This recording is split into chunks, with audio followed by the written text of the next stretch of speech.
اچھا، ٹانگوں کا درد یا درد کولنج یا پٹھوں کا درد ادر بدر کر بھی اس دوائی میں دیکھا گیا ہے۔ یہ چھونے سے احساس ہوتے ہیں۔ رات کو دائیں انگوٹھے کا درد بہت شدید بھی ہو سکتا ہوتا ہے۔ میں بسم اللہ وسلام علی رسول اللہ صلی اللہ علیہ وسلم۔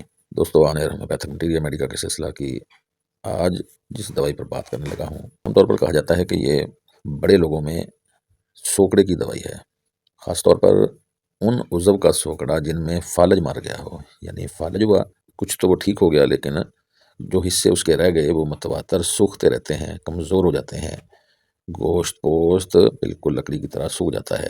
سوکڑے سے مراد یعنی یہ عام طور پر بہت ہی کمزور سے لوگ ہوتے ہیں، اور ان میں دیکھا گیا ہے کہ ان کا پیٹ جو ہے خاص طور پر ناف کے گرد سے اندر کو دھنسا ہوا ہوتا ہے، یعنی اس کے بارے میں لکھا ہوا ہے کہ یہ کشتی نما پیٹ ہوتا ہے۔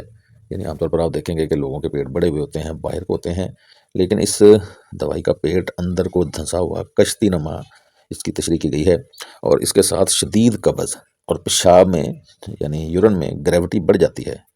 جسمانی محنت سے ہاتھ ٹھنڈے ہونا ایک خاص سی علامت ہے، اور ناف کے گرد درد کا ہونا بہت بڑی علامت ہے، یعنی درد انتہائی شدید ہوتا ہے، ساتھ قبض ہوتی ہے۔ قبض میں پخانہ مینگنیوں نما جیسے بکری کی مینگنیاں ہوتی ہیں یا سدے سے سخت سے کاجوا کرتے ہیں۔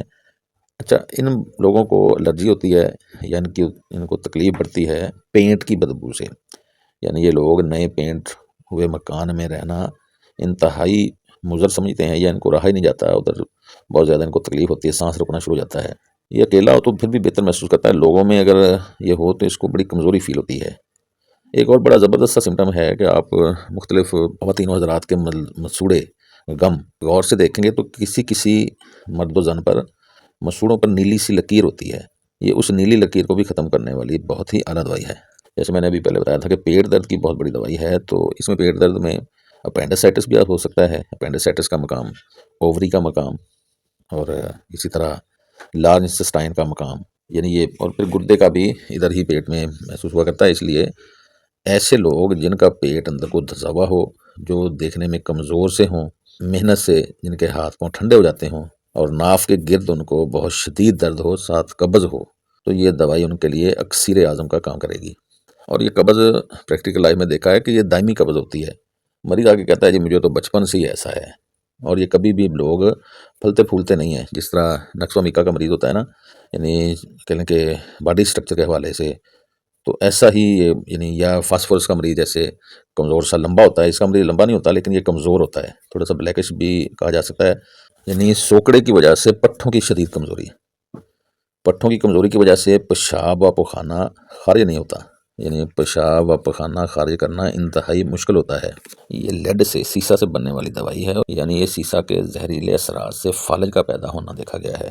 بالخصوص پھیلاؤ لانے والے پٹھوں کا فالج، بازو کے اگلے حصے کا یا ہاتھوں کا کہہ سکتے ہیں آپ، کسی ایک پٹھے کا فالج، ہاتھ سے کوئی چیز پکڑ یا اٹھا نہ سکے، ہاتھ پھیلانا مشکل ہو جائے، بہت زیادہ محنت سے پٹھوں کا فالج، پیانو بجانے والوں کے ہاتھوں کا فالج۔ اچھا، یہاں میں آپ کو تھوڑا سا بتا دوں، کوئی ضروری نہیں پیانو بجانا، آج کل جتنا موبائل کا ٹچ استعمال ہو رہا ہے میسج میں، اسکرولنگ میں، تو ہمارے ہاتھوں کی انگلیاں ایسے کہہ لیں کہ بیکار سی ہو رہی ہیں، کلائی بیکار ہو جاتی ہے، جیسے ایسے لگتا ہے کہ اس میں ہاتھوں میں سرسراہٹ ہے، بے حسی ہے، یعنی فالج نما لاغری سی آ جاتی ہے، لچک کم ہو جاتی ہے۔ میں یہ بتانا یہ چاہ رہا تھا کہ یہ جو کارپل ٹنل سنڈروم، کلائی کے اندر تنگ راستہ ہوتا ہے، اس کو کارپل ٹنل کہتے ہیں۔ ہاتھوں کے زیادہ استعمال سے اس راستے سے گزرنے والے اعصاب پر دباؤ یا سوزش ہونے سے ہاتھ یا ہاتھ کی انگلیوں میں سنپن، خاص طور پر انگوٹھا، شہادت کی انگلی اور اس کے ساتھ والی بڑی انگلی میں سوئیاں چبھنے کا احساس یا جھنجھناہٹ رہ سکتی ہے، یا اس میں سنپن سونا۔ اس دوا کی خاص علامت اس سے ملتی جلتی ہوتی ہے۔ ایسی عورتوں کے پستانوں کی سختی پر بہت زیادہ کام کرتی ہے، جن کو شدید قبض رہا کرتی ہے، اور پیشاب کے حوالے سے جیسے میں نے بتایا تھا کہ بار بار نکام جات ہوتی ہے، اینٹھن ہوتی ہے۔ گردوں اور آنتوں کی پرانی سوزش پر کام کرنے والی دوائی ہے۔ پیشاب مقدار میں کم آتا ہے، مثانہ کی اینٹھن ہوتی ہے، اخراج قطرہ قطرہ ہوتا ہے، اس لیے یہ پروسٹیٹ بڑھنے میں بھی کارگر دیکھی گئی ہے۔ ایسا پروسٹیٹ جو پیٹ میں درد پیدا کر کے پیشاب اور پخانہ خارج کرواتا ہو۔